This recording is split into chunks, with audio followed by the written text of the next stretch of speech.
Mabuhay and welcome to the Mabuhay podcast where we talk about life living abroad and anything under the sun. Very random. Ako siyang gi-ambush. Ako siyang gi-ambush today. No plan.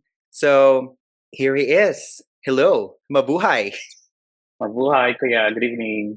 Lalamig ang kuya, ana. Hi, Rob. How are you? A little tired. Igikan pa sa work. But I'm very happy nga na-ambush interview sa imong kuan podcast. I was very surprised, of course, but yeah. Nawagtan gamay akong kuan kakapoy. Diba, ana? Because Yeah. session. But anyway, welcome to the Mabuhay, Rob, and thank you for your time. Thank you for taking your time. So, let's get into our topic today. We will be talking about the importance of support system while you are away from your family and during those times nga kanang you're struggling and you're in the in the middle of challenges bitaw. Before we dive into the topic, introduce yourself. Where are you? Where are you from? Asa jud ka taga-diin ka? Profession? Yeah. Okay, so first, my gabi, and I am Ruben. My friends call me and family call me JR. My nickname is JR. I'm from the Philippines, Cebu, Alimango, Cantabaco, Calera City. Woo! And yeah, and this time, ako karon sa Vietnam, Bến Tre to be specific. Bến Tre City, it's fun, around roughly 2 hours away from Ho Chi Minh, the bigger city. And I've been here for roughly nearly 2 years na sa Vietnam, as a preschool English teacher. Taon-taon na gid I know 2 years. Yeah, Okay. mag 2 years na.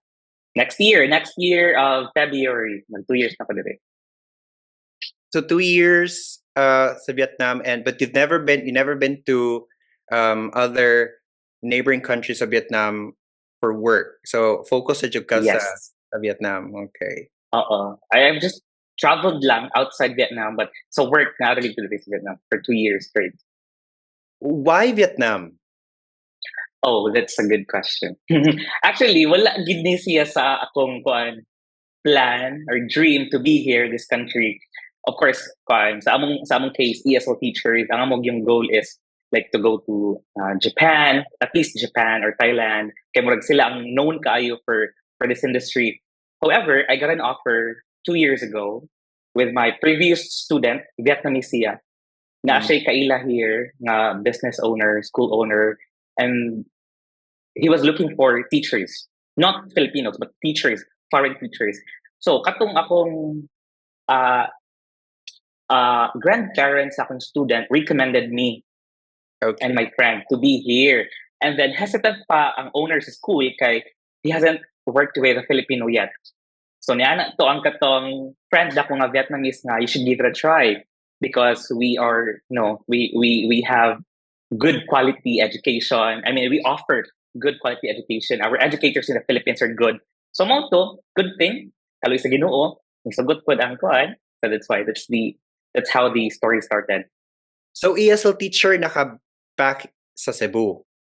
Yeah, I've been working as an ESL teacher sa Cebu, sa usa ka company sa Cebu for roughly 4 years. And then after that, I worked sa government, I worked in the provincial capital, and then I also worked in an NGO, Cebu Design Week. And then after that, nag-pandemic. So ngadto siya nahunong ang karera sa atong kinabuhi. It's like So dito ning start, murag mo drive, basically ang pandemic mo ay drive for you to apply as an ESL or as a English teacher sa Vietnam. Murag inana kuya kay murag during that time taas bagid ang panahon nga narami sa balay. And murag nakan ako nga mao na lang ba ni? Mao na ba ni siya? And then I mean, comfortable siya, very comfortable because though nag-pandemic, naagya pang kay online classes, personal online classes, I get connect with my previous students before. So, naagya pang kay mga klase, pero murag, unsa na malay, padulingan. And I was only 28, 27 that time. So, I was craving for more. Wait lang, so pila naman gid ay taron? Mag-30 naman siya. 30 na ta. So, hala, proudly 30 years old. Oh my gosh, I remember I remember mga PYCC days nga mga gagmay pa kaayo mo and then here you are. Right. mag-30 na, 'di ba? Di ba? That Okay, was more than so a decade ago na. 'di ba? So, Vietnam, and then Mm-mm. how was it man? How was it when you told your parents nga mag-Vietnam ka, knowing, knowing that this mura kani nga time pandemic biya, 'di ba? So, Mm-mm. Yeah. mura grabe kayo, ang worry nato din is not about leaving the family, but ang worry nila is, for your health. Okay, Mm-mm. corona biya time. Yeah. Tinuod yun, How was tinuod it yun. man for them and for you at the same time? Well, sa akong parents, sa akong mama has been very, very supportive sa akong mga endeavors, sa akong mga decisions sa kinabuhi. But akong papa was kind of hesitant.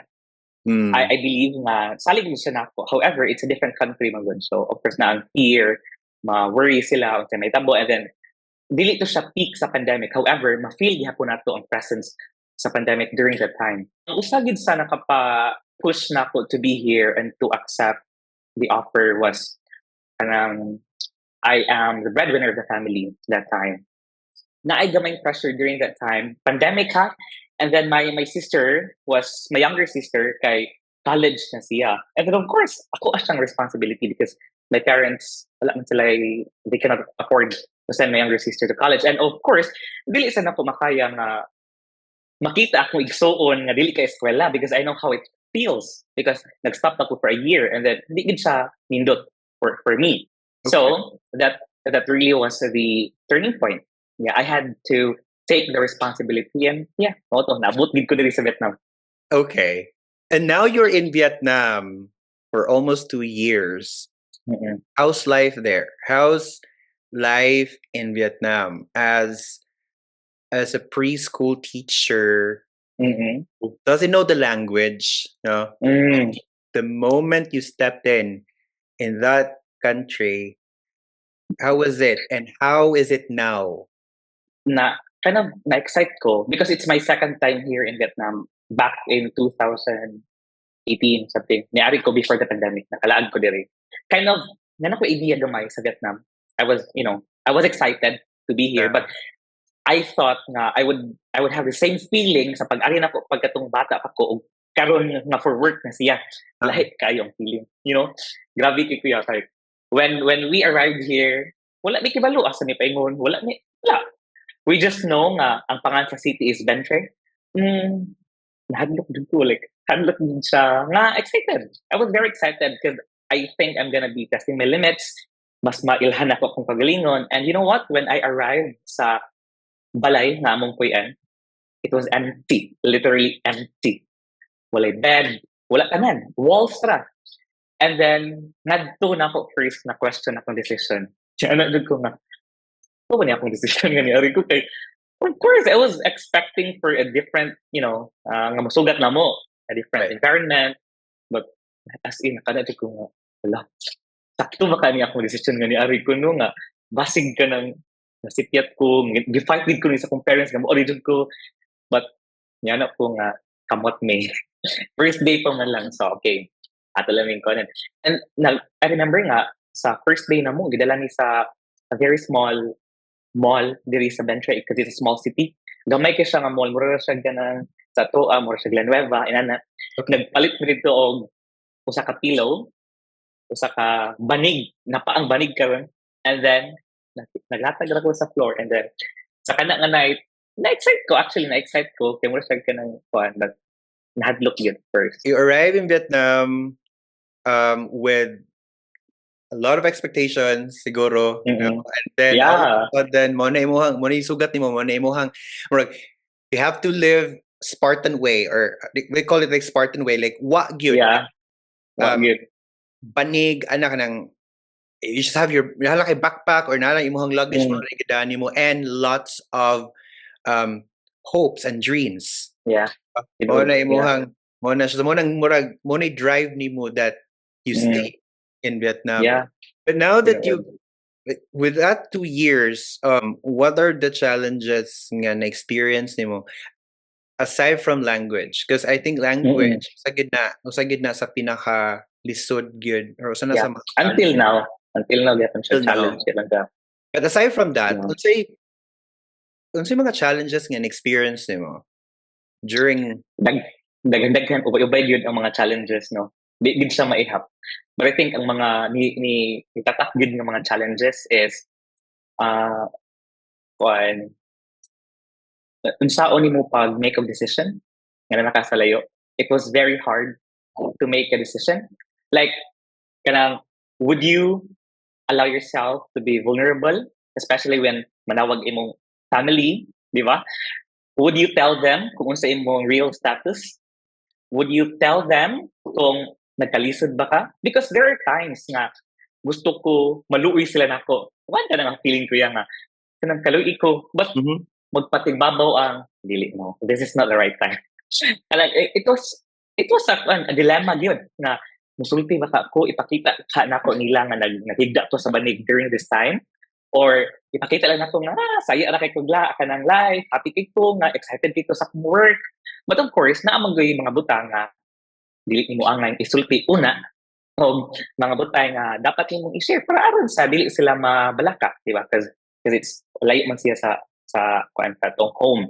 So mo na siya ang usa sa mga challenges nga akong na meet diri so far. But I am very lucky kay I was surrounded with very good people diri sa among town school.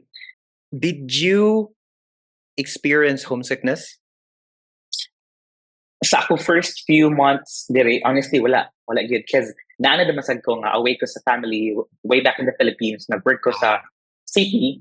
So when I graduated college, nagtrabaho na din ko sa city, and then kaya naanad na ko. And also, excited pa mong ka. Like, though you're working, but you have the chance to meet new people, bago pa ang mga surroundings, ang palibot, ang mga pagkaon. So, ang imong hunahuna, though you're having a difficulty, but imong hunahuna is kanang puno pa ba? Kanang daghan pa kay ginahuna nga wala pa nimo nahuna-huna ang sadness ato nga time. Well, Yeah. preoccupied pa ka because of, oh my gosh, this is a different country, and life mo gud na to sa una sa Pinas, tangkungan, boarding house, di ba? Yeah. So, Di ba? so buti murag ang life mo gud na to sa boarding house sa una, murag mahog siya training ground for us.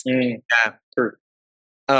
Unsaon nato pag-survive nga with that limited budget nga allowance, away from the family.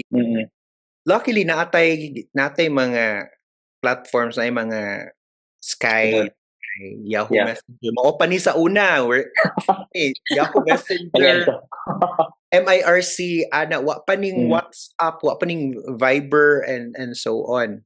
So wa ka experience of homesickness, but at the same time continuous gihapon ang imong communication with your family. Yeah, every day. Yeah, every day good. So murag nakapahanay siya nimo nya. Ana, it really helps mong good, no? Kanang continue ang communication sa family, continue ang contact. Very much. Malesen good ang homesickness. But there's a moment in your life, or in your life there also in Vietnam, nga dili mawa, mukalit na lang kag kanang hilom, and you reflect, and then you really ask yourself, am I really doing the right decision, or na sakto ba jud ka dito? Yeah. Usa sa nakapatrigger nato kaya is when after a couple of months here, luckily nakitaan kong potential sa owner sa school. They wanted to promote me as research and development head sa school. Yeah. So ako, I was very hesitant. Kanya hindi ako Vietnam kay gusto lang ko mo teach, mo focus sa teaching. Kanang di ko gusto magproblema sa akong kinabuhi mo. You know, kung nanatay ka ng positions, lahat di agad expectations, ay mong trabaho, ay mong workload. So, I refused yun. Because also, I was still adjusting. Nag-enjoy pa ako sa Vietnam. That was maybe after 4 months, nagpa-saring na sila nga ka na, i-promote ko, blah, blah, blah, and so on. And then, in my case, I said no, because I don't want another responsibility, because enough na ang pag-ari na ko sa Vietnam, enough na nga struggle and blessing. But naman sa akong kasing-kasing ang pagtudlo, pag-share sa akong kuan, then why not share this also in a bigger scale? So, wala ko nahimo, but ako gi-accept. Ngadto nagsugod ang akong kuan ko yung oh my God, did I make the right decision? Ano dun ko? Because lahi naman. Out of your comfort zone, mo na siya, one thing that if it's really for you, great things that makes you uncomfortable, that it's actually the place that really for you. You know what I mean? Like Yeah. heading to that way good, pero from the moment kagyatagan ka sa offer, they saw your potential from your side, murag, I'm okay as a teacher. And Mm. I'm still within my comfort zone. I'm out. I don't want to True. go out in my comfort zone. So, Oo. usap pod na sa lesson, matest and mapush ka to your limit. Nara bitaw, Yeah. mapush to and matest ko nimo murag hala. Day nako nino. Ana, nabi gyud mga moments gyud dong nga murag mag-doubt ka. Yeah, of Doubt course, yeah. ana. Okay, so you took the challenge. Yeah, I did. Siya. I did take the challenge. Ako siyang gikuan because actually interesado ko. However, I just don't want to accept the offer because I know how I work. Kanang I give my all. And nari sa laing nasod, I don't want to drain myself because when I drain myself, mas mo vulnerable ko. And that was my fear. Di ko gusto. And, natadiri sa kuan sa laing country, mangita magitag way to enjoy. Atong lingaw-lingaw na itong kaugalingon ba? Right. But I was thinking really nga, if ako nidawaton nga position, then wala na gid kayo kay time for kanang lingaw-lingaw, kanang anak akong una sa trabaho o sa kagool. So dili ko gusto nga mawagtang to siya nga mga moments. But ni patigbabaw man ang akong drive to help and to share my skills. So I took the challenge. Of course, I shared that sa akong parents, ni mama nga, okay ba man ni offer ma, and then siya, ikaw di pwede nimo. Ay mama nga, kibaw mo ko nga kaya nimo. Yes mama, ay lang palabi. Kaya like kanang I really want to give my puslan man nga ni dawat ka, then you give your all. Di ba wala na ibilin-bilin, wala na yung mga kuan. So mo ngadto siya, ngadto nagsugod akong nakaanak ko nga kuan. That was the uh, biggest guro nga hurdle or kanang difficulty nga akong na-experience here. Okay. Nakana ako nga, this is a different version of me. Kato nga kuan. But grateful kayo ko nga kanang I experienced that. I was very happy. Na at least nasuwayan to na ko siya. Lain nga nasod. Imagine na ha? Diba? Imagine na ang struggle. Yeah. Exactly. Now you mentioned difficulty, you mentioned your mama. How important is the support system during the time nga nagsud ka, during the time nga nag-struggle ka? Very, very, very, like to the highest level. Grabe gid kay siya kanang kuan, ka importante. So I understood better nganong naay mga mag-suicide, nganong katong maabot sa ina nga point pa. I just realized na okay, mao di ay because it's very heavy. It's very heavy if wala kay ma-sharean, wala kay ma-vent outan sa imong mga hinanakit, because there are so many things nga kanang dili masabtan sa laing tao. And there were even moments nga not even my parents, not even my family can understand what I was going through. So naasay moments nga gusto ka immediately i-share nimo kay bugat siya, but dili sa tanang panahon available akong parents, especially nga ako mama naapod siya mga apo, naapod siya laing mga anak nga also are going through other difficulties in life. Kaya dili ako lang ang anak. So ngadto na ko nga hala kanang I was being so demanding na sa ilang time because ako kanang hapit na jud ko murag kanang anak na lang gid ko ba gamay na lang gid ko lang murag mo bigay na jud ko. I needed someone to listen to my sentiments because I know na sila ra gid ang akong madaganan. And lucky lang gid kay ko nga I have real friends. I have good friends. So nakaana ko nga aside sa imong family, it is also very important to have other support system outside the family. I am just lucky. I thank God na ako'y other outlet which are my friends.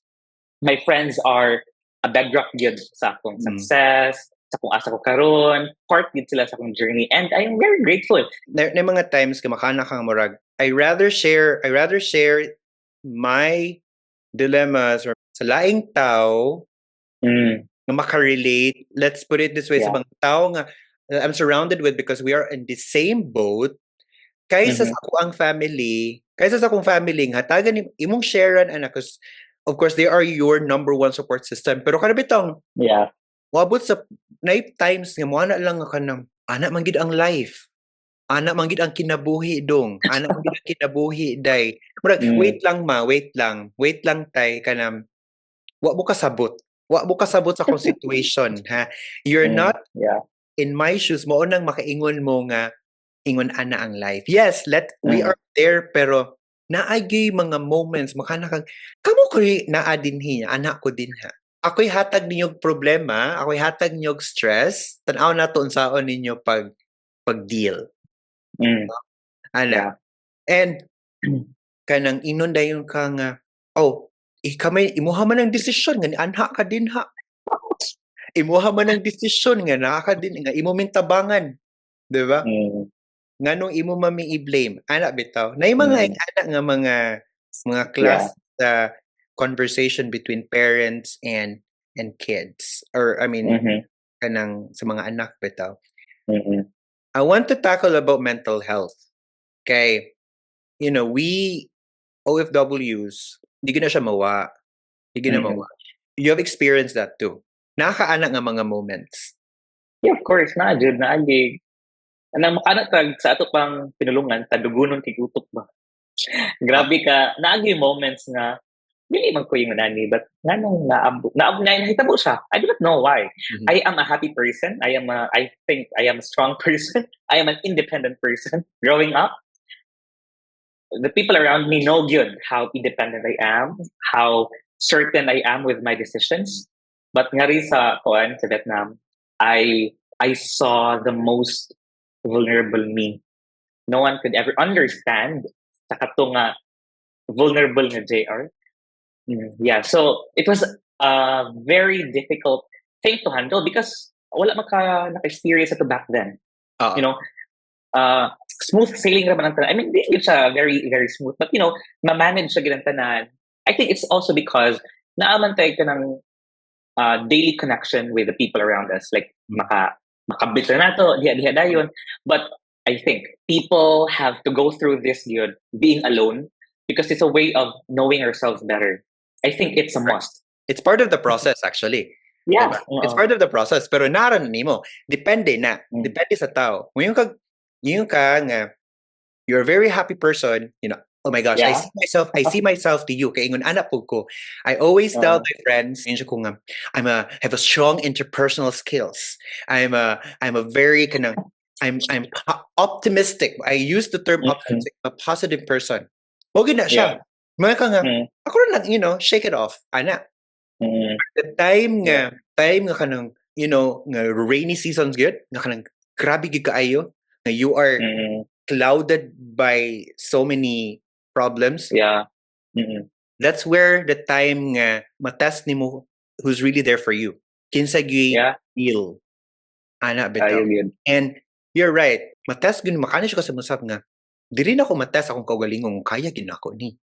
Kaya gyud nako ni. Unang, it's really important that you have a strong support system, and I have my husband with me, and then my family. Kasi makano ko di man sa support system, oy. Murag nagpadungag man ni sila. Padungag man ni sila problema. Di ba Yeah, lagi moments, of course, yeah.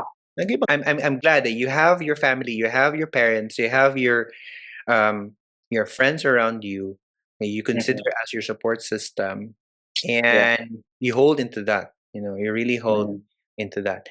Where are we? I want to know, kani kay Pasko na naman jud, no? Pasko naman jud.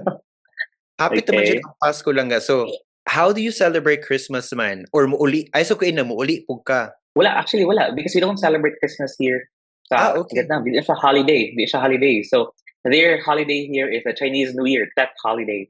Mo na ilang like family day, week long na siya nga celebration nila.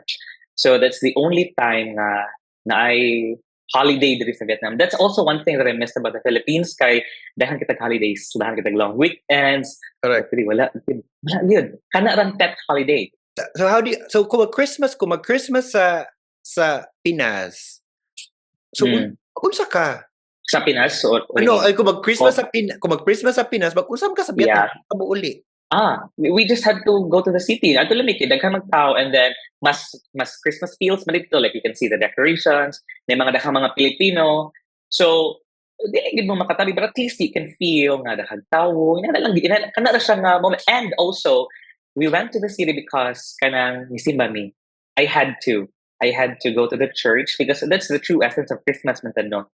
Apart from celebrating it with your loved ones, but kato ganahan ko because it has been a while wala di ko kadungog og holy mass kay wala na ay Christian diri na Catholic but walay English masses. So Mm. yan lagi ko nga I have to go there kay ganahan ko mo attend sa holy mass mo to. And I think it was makana kung alam mo og gyud niyang Pasko sa kano outside the Philippines. It's sad actually.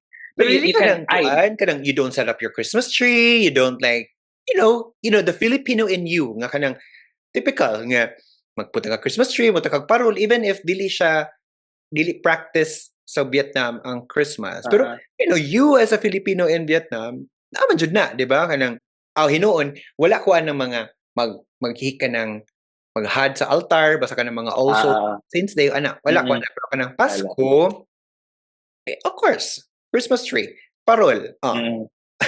Ikaw din ha, unsa man, do you do the same? Like you set up your Christmas tree, ana? Kuan lang gid ako I bought a Christmas light. Mo gid siya. Just ganahan ko at least na color akong kuan room.